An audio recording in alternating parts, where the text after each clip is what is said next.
The blood that flows through her veins is special, and extremely dangerous.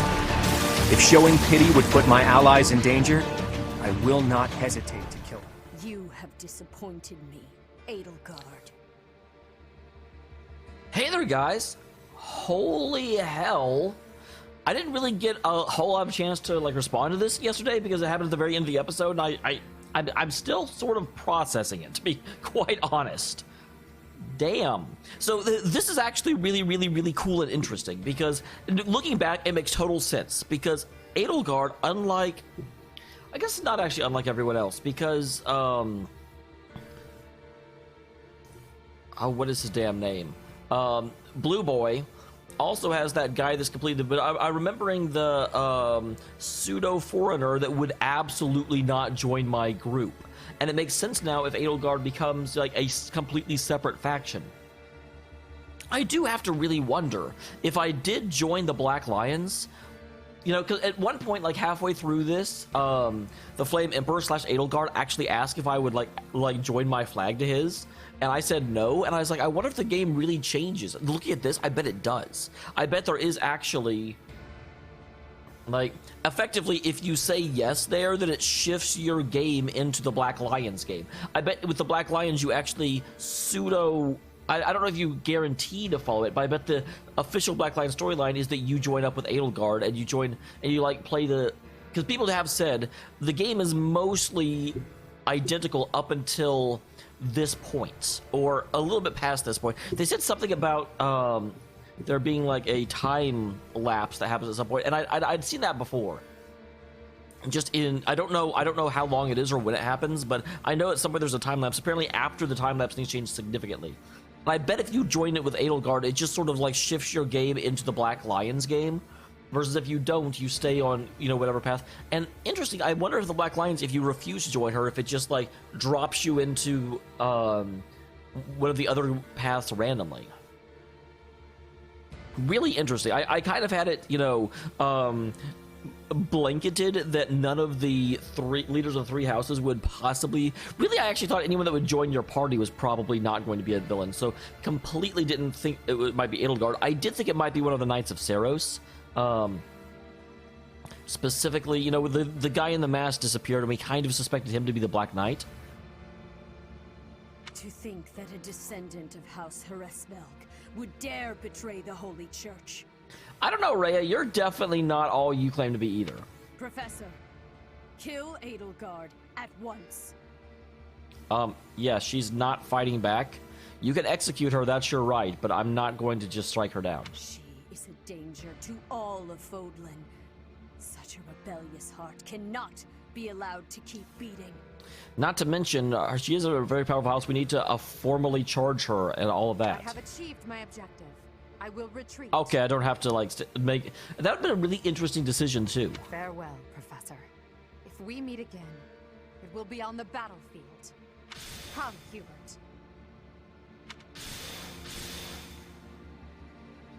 To flee is futile, wicked girl. The Church of Seiros will raise its entire army against you until you have been captured and punished. Oh yeah, now you want to punish her. I also want to know what is her objective that she achieved, because this is of course back onto the backup one, because right after this we're going to go and, you know, have our social link time and all of that awesome stuff. And so in this playthrough, I actually kept all of the crest stones as well. Like, it was a complete victory. I do feel like I'm so much more powerful in this playthrough because it's not the blind one. So every time I go into battle, I actually know how to deploy and all that stuff, which is, it is fun and it's interesting, but obviously the actual battles will be back on the Iron Man side. You have defiled the holy tomb, dishonored the goddess, and humiliated your brethren. Okay, gotta be honest, guys. I misread that as humiliated your bedroom for a second. I don't know why. That crime will never be erased. Even if you burn in the eternal flames and spill all of your blood into the goddess's soil.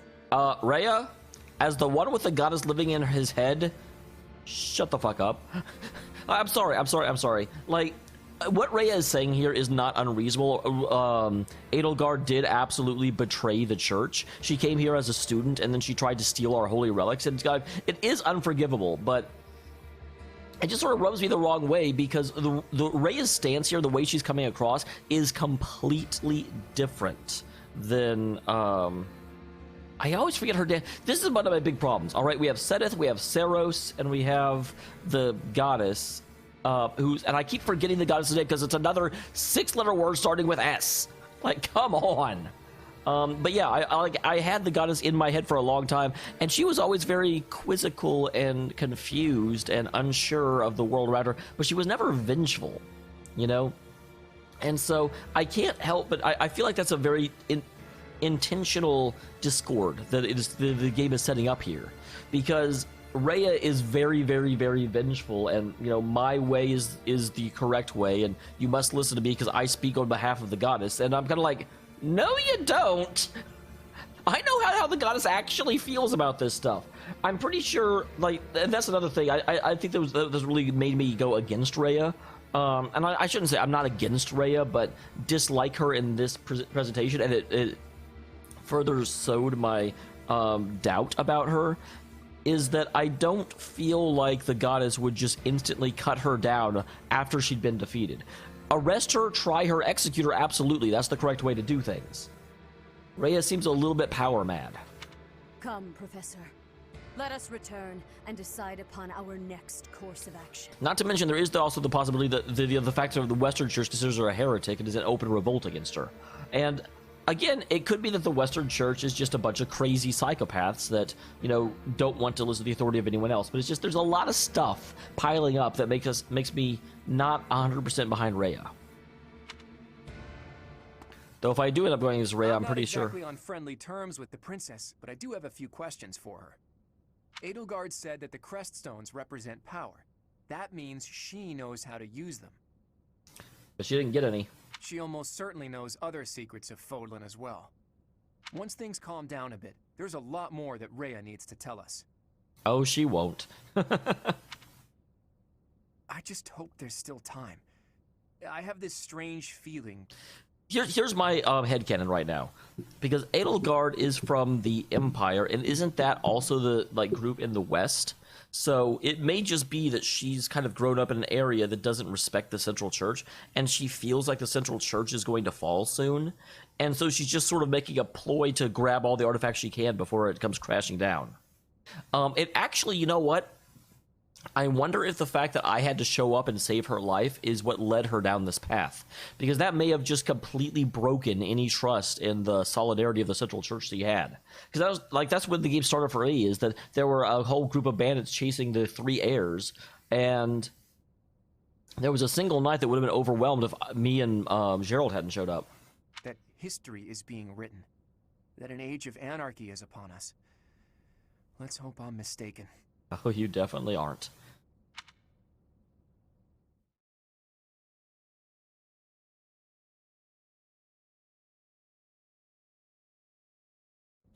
The leaders of the church have misused its creed to fulfill their true desire, to rule the world.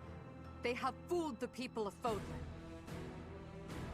Long ago, they divided the Empire to create a kingdom, and then divided that kingdom to create an alliance. Okay, so Edelgard is effectively... Oh, I didn't realize she was an axe user. I guess I should have, because the Flame Emperor is an axe user. They did all of this to make the masses bicker amongst themselves. They caused instability in order to reinforce their own authority. That's a very interesting point, because that actually does happen in real life quite a bit. There's an old joke that George Carlin said that the purpose of the middle class is to work in order to, you know, provide wealth in order to support the upper class who doesn't have to work. And the purpose of the lower class is to scare the hell out of the middle class so that they're looking down and not up. They gathered gold and lived in extravagance. How? By preying on the devotion of those who wished for the goddess's salvation.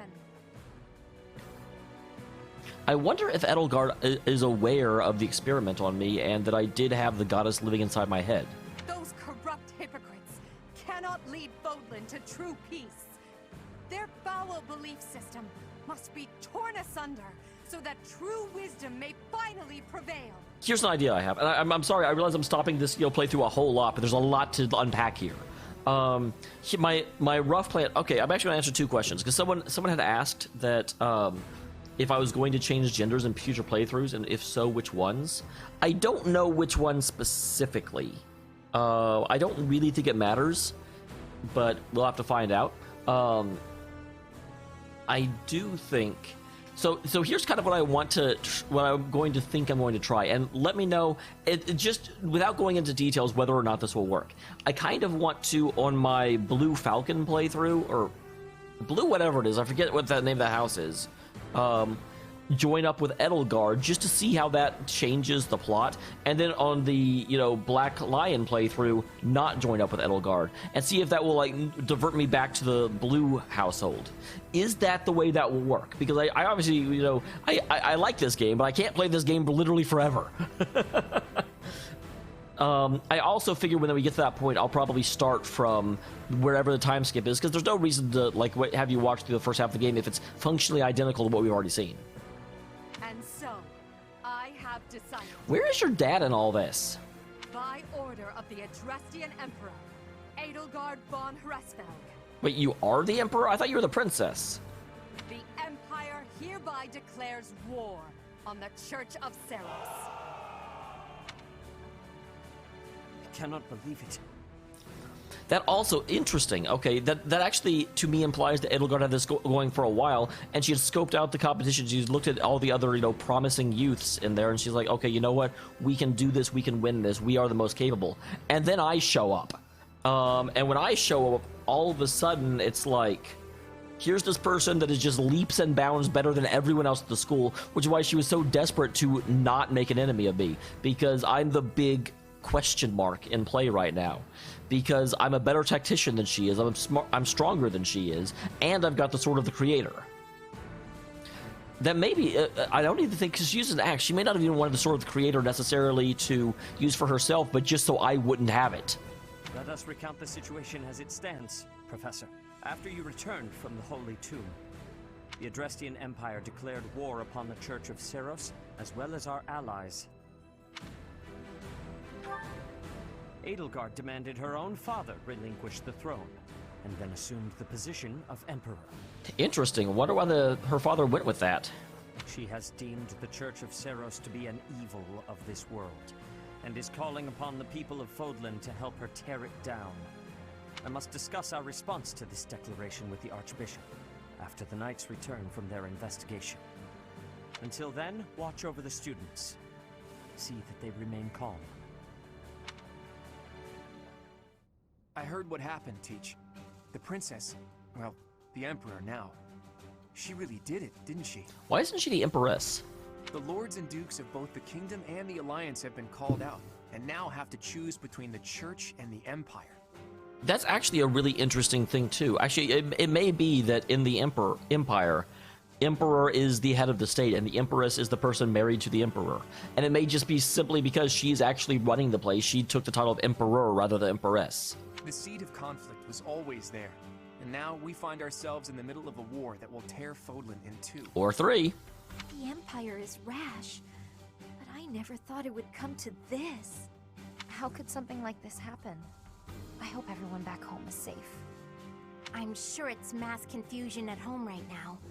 My brother must be worried sick about me. Yeah, let's calm down. You're absolutely right, Teach. I'm sure a lot of us are worried about our homes. All we can do is handle what's here right now. We can't, other than freaking Edelgard, and I really want to learn this trick from her, none of us can teleport. All we can do for now is prepare for battle, and tread carefully.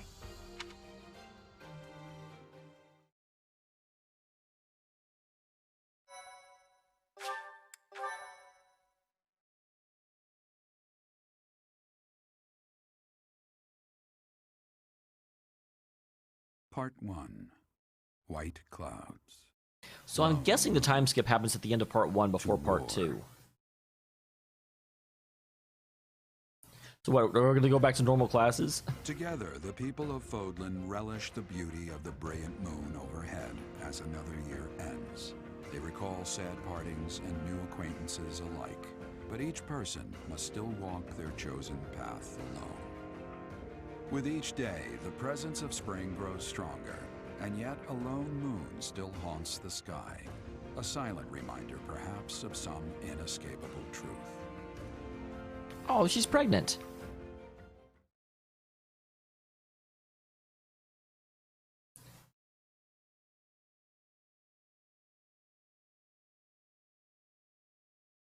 Funny that the battle preparation screen shows Edelgard as someone who can't be excluded. Yes, she can. I just did it. She was a unhappy panda.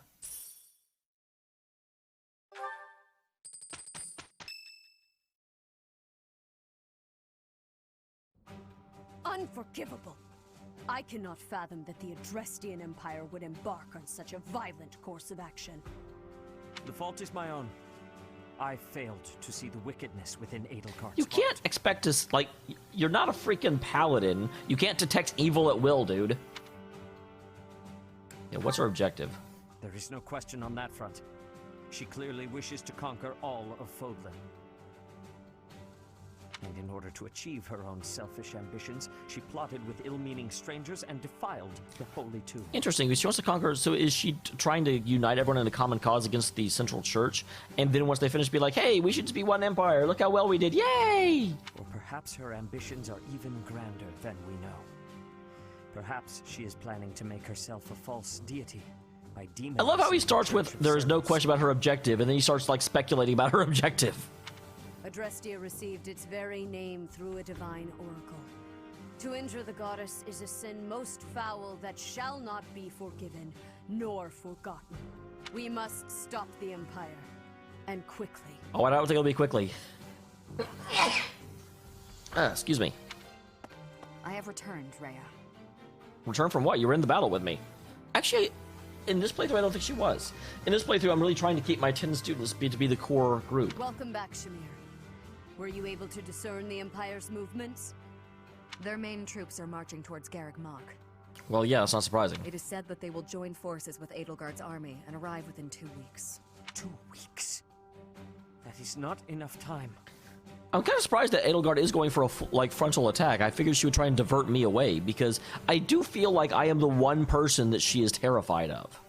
It will require all of our efforts just to prepare our defenses before then. We must send notice to all surrounding villages at once. We must order the residents of Garreg Mach to flee for their lives. It will be done. Professor, listen closely. Oh, I'm listening. If our enemy invades the monastery, I will have no choice but to stand upon the battlefield. If something happens to me, I am entrusting my sacred duties. Good lord. Poor Seteth. Like, he was bad enough that I was being a professor. Now I'm becoming, like... Although, to be fair, the fact that I do have the goddess in my head, even though she doesn't talk to me anymore, does make me probably the most qualified person on the planet to be the head of the church. I'm not gonna ask why me, because it's blatantly obvious why me. You must have guessed it by now. The truth of who you are. Or perhaps I should say, your lost memories are surely beginning to return. I have acted all these long years as a mere proxy for you. But the duty is yours, and yours alone. Only you can lead the people of Fodlan. So if I just stab her through the heart right now, does that mean I get to take over? I'm pretty sure Seteth would not go for that.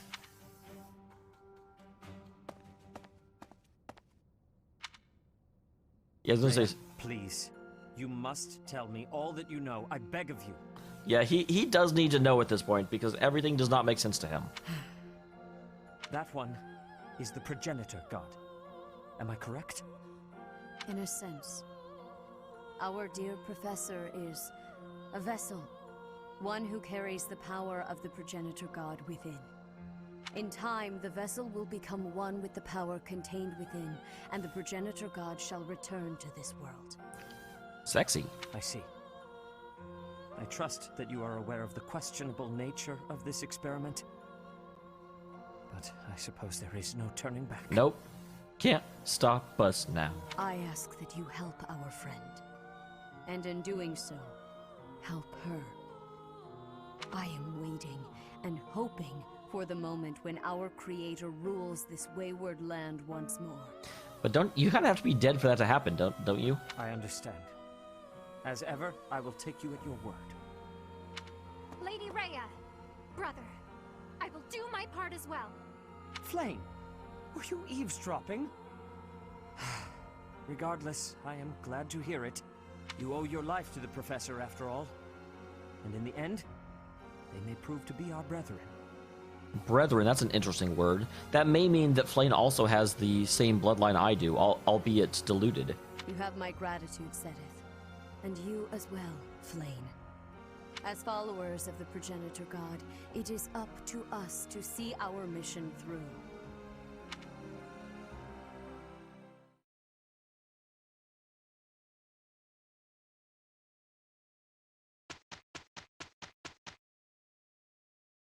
Okay, yeah, this is my only day, and you better believe I'm exploring on this day.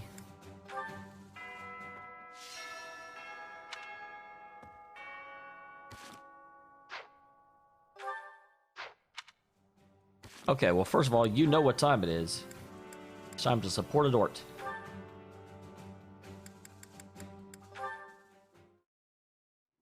Picking wildflowers? Seems such a common activity for someone like you. There we go. It is interesting how, other than the fact that he's kind of a creeper, Lawrence has consistently been portrayed as someone that is, you know, he takes his noble duties, as extra responsibilities to take on. He doesn't really look down at other people, other than, you know, he obviously doesn't think that they're his equal, but he doesn't think that they're inferior, just a different lot in life, someone that he needs to care for. So Lawrence has been portrayed pretty well overall. To me, the most beautiful flower is the one that blossoms by its own strength. Lysithea, please accept this as... Knock it off!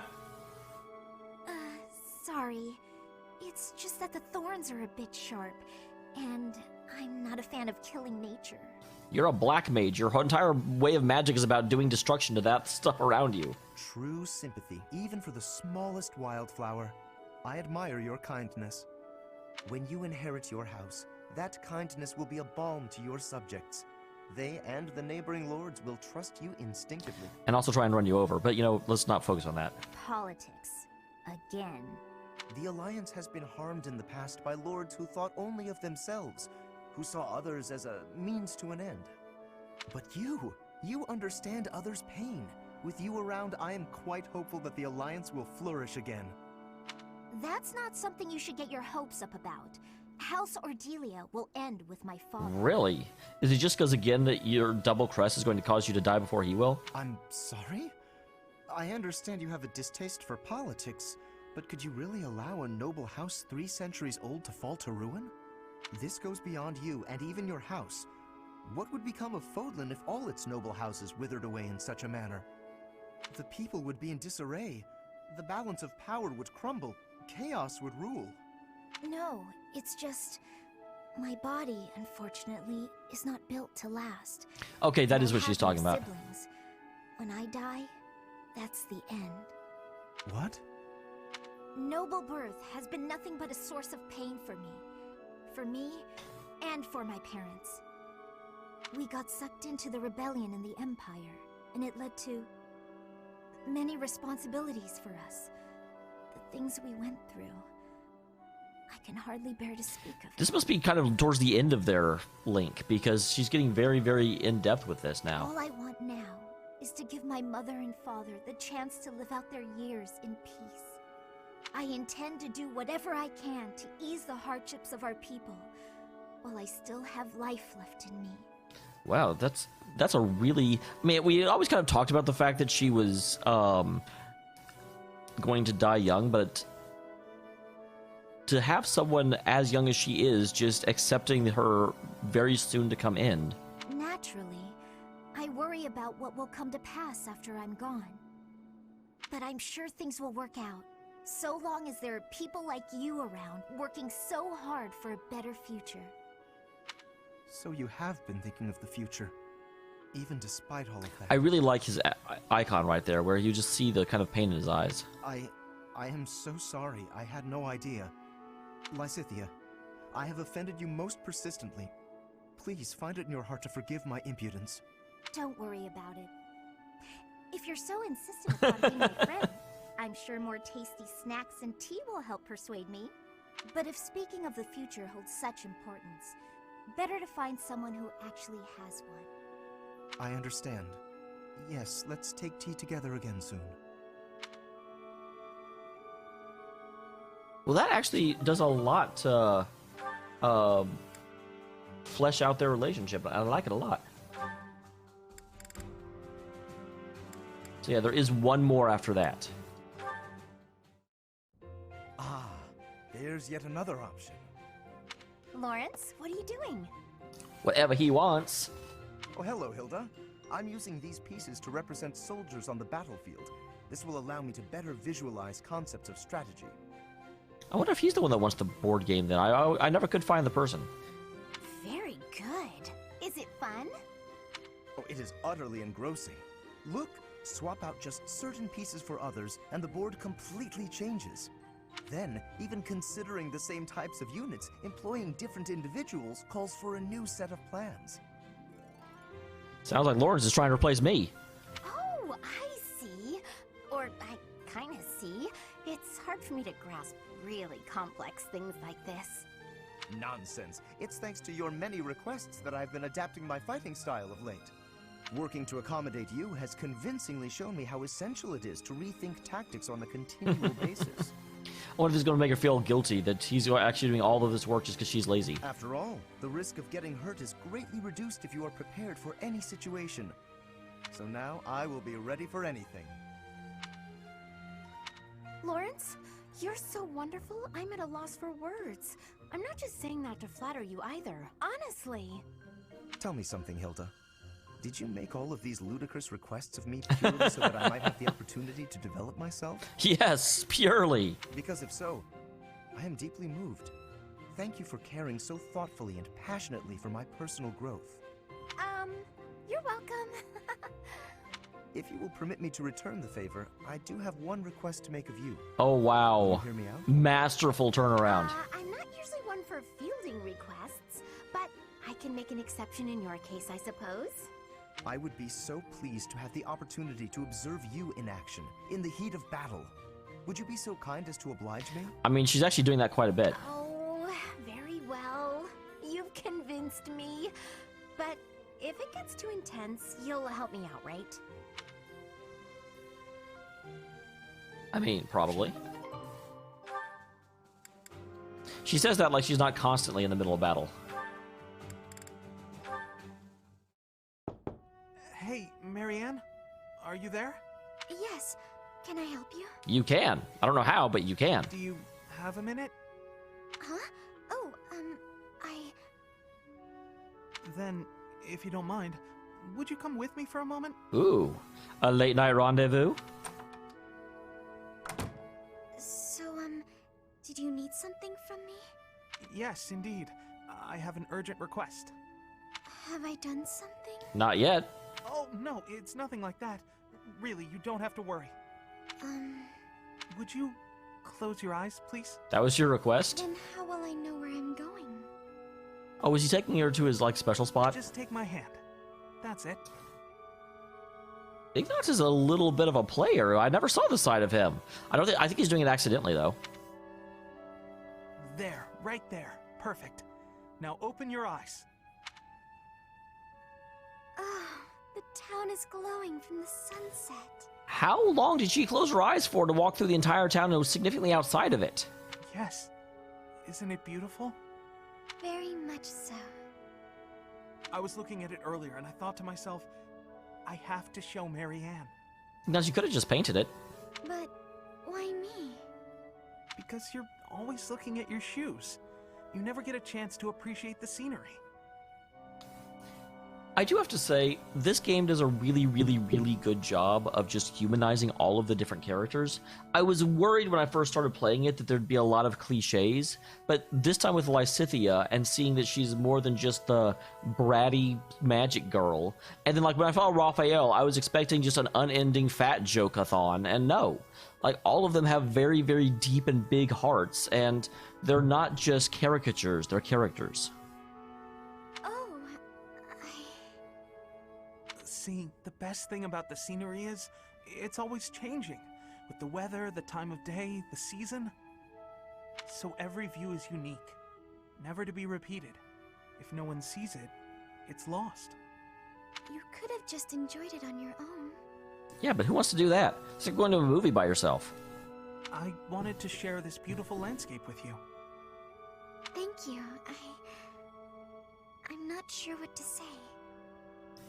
Well, I would say thank you, except you kind of just did. Hey, that's okay. I won't try to express this beauty in words either. Just look and remember. This will make for a nice memory. And maybe remember that I was here too. Oh, Ignatz. I will. I really will.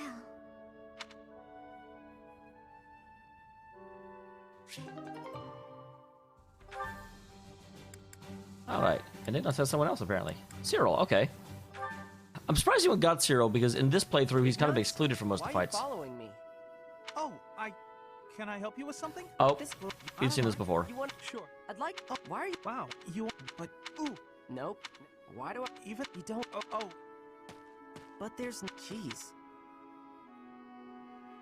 Yep, unfortunately we've seen that one before. Boo, repeats. I always save Raphael and Shamir for last. So it looks like Raphael goes first. Because Shamir is always the very last. Is that Raphael? Yeah, I get it. But you can't be so picky. It's funny, for a split second I was like, have I seen this before? And then I'm like, well, no. There's no possible way I saw a scene with Marianne in the other playthrough. You need some meat in your diet. I don't know if you can eat human food, but bug meat might be good for you. Is he trying to talk to animals after watching Marianne do it? That's right. You need to eat plenty of bug meat if you want to get big and strong like me. No more sweets for you. What? He's talking to a bird? Yeah, he is. Huh? Is someone there? Oh, Marianne! You're right on time. God, I love Raphael. This little birdie was telling me that he misses you. And, oh, it flew off.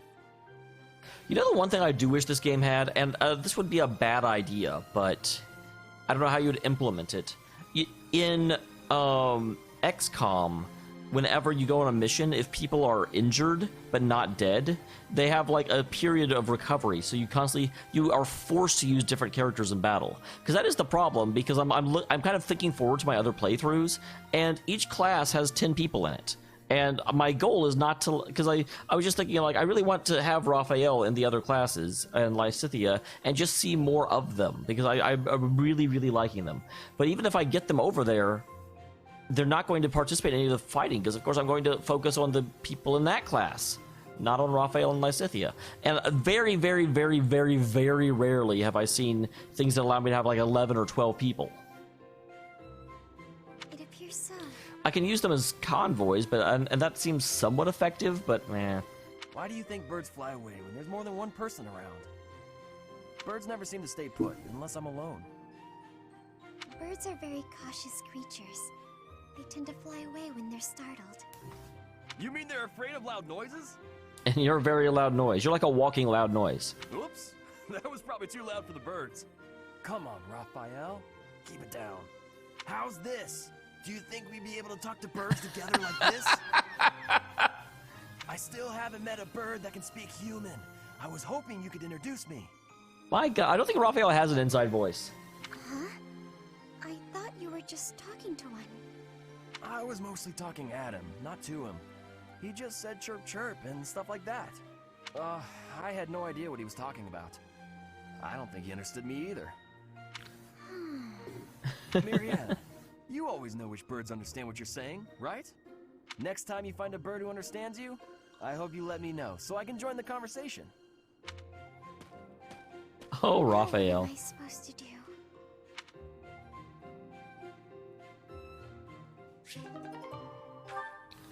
Alright, and Shamir and Cyril, which we may have already seen, I'm not sure. Hey Shamir, how do you think I'm doing with my bow lately? Think I'm getting pretty good? You've never used it. I hit closer to the bullseye today, and that felt real good. You were fine. Fine? That might be the nicest thing you've ever said to me, Shamir. I'm not sure if I've seen this before. You take too many direct shots, though. Okay, I have. But it's easier if you shoot straight. Of course it is. But if you can hit your enemy... Tell me, sir. Exactly. No, You mean... So you never... Shoot him? Archers should... Okay, yeah. You're not a... You think... Keep it up. I will. All right. And with that, I'll go ahead and save, and I will see you guys in the next one when we explore the campus. Because as I'm sure you guys have caught on to by now, what we typically always do is we'll use this playthrough to explore the campus, just because Raphael and everyone are still going to be here. And then in the next one, you know, we'll go back to Iron Man for the actual like encounters and everything. So, thank you very much. Seeing intel on the Imperial Army. I was like, that's odd. Assuming that's actually like go out, scout, and like fight with their other people, because there's no way you can pick that up and also do it before next week. So it must be talk to students or something. Regardless though, I will see you then.